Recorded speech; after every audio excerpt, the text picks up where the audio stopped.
All right, very well. Let me just come to you, Muamuya. So one thing is that has been said. I mean, from Michael as well as Seun is the fact that okay, government. They're saying government hasn't done so much in trying to curb these. I mean, happenings. Do you agree? In the last 2 years in Plateau, for example, peace has been achieved. When the governor came, he was able to put some things in place and they achieved peace. For the last 2 years now, it's been peaceful. So what went wrong? The problem is the media with its sensationalization. You understand? When things happen and you don't report in a way that it depicts the real uh, tragedy that is going on, then if there is no justice in the reported, then there will always be problem because you don't expect people to have their means of livelihood destroyed and you expect them to just sit around. You understand? Nobody is saying taking lives is proper, but at the end of the day, when the media sensationalize sensationalize the real issue, then there will always bound to be a problem. The So can you government can can you only do so much. can you You tell me one or understand? two The instances where community and the the media people. sensationalized some of these happenings?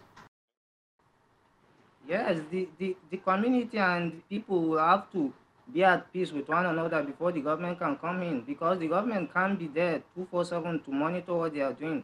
For example, it's been 2 years now and they were living in peace. So what actually went wrong? We need to know what is going on, what is going wrong. And you should know that there are third forces that are coming in to capitalize on these situations for their own selfish reasons. So the government can only do so much.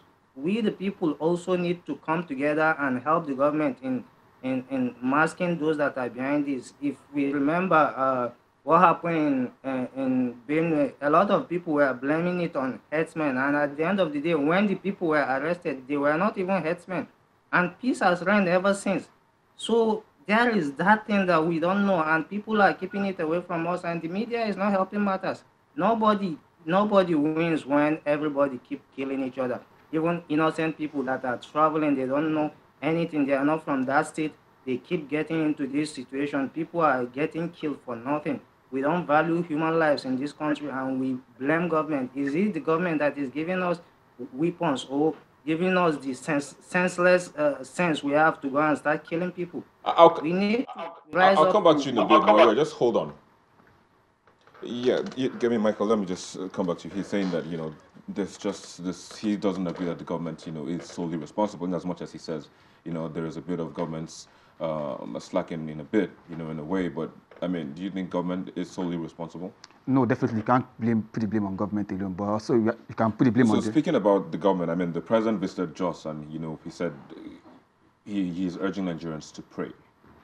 But prayer cannot solve everything. If prayer can solve everything, we'll pray and have beautiful roads in Nigeria. So prayer cannot solve everything. We have to take actions. Yeah. So the president needs to take action. The security operative need to take action. They need to go.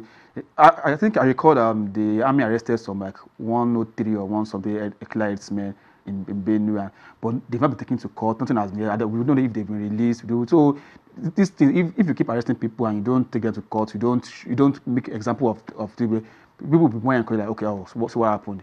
Nothing happened to the earlier arrested people. So we too can do. So I think this is what the government do. When you arrest people, take them to court, jail them, or if they are found guilty, jail them. And so people have to serve as lessons to others, and they won't go into such deadly acts anymore. But if you still have case of where you arrest people and you don't take them to court, we don't know the current situation, whether they're in custody or whatever. Then of course, you are giving room for people to say, oh, well, whatever, let's keep going ahead with our killings, and which is very, very bad for me. Well, I mean, I would have to agree with you, but let me bring back Sean. Look at it again, Sean. I mean, do you think the government has done enough? Because I mean, if the president is saying that we should pray, and I'm also aware that he has launched another operation, well stroke two. Do you think all of these, measures will stem these killings? First of all, I think it's tad ridiculous that the government would ask people to pray.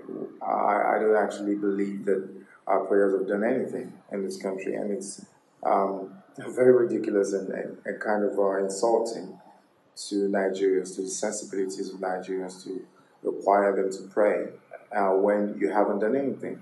So it's the job of the presidency to make sure that these killings are stopped by every means necessary.